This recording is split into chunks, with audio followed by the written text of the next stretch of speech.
Alright guys, we're back. We're going to take out the next one. Here we go. And we got her out. Here she comes. She keeps falling off though because she's so rusted.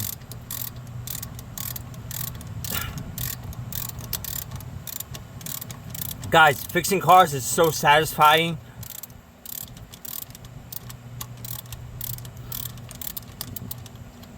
I love fixing my cars. I have the Dodge Journey and the Subaru and the Jeep Grand Cherokee.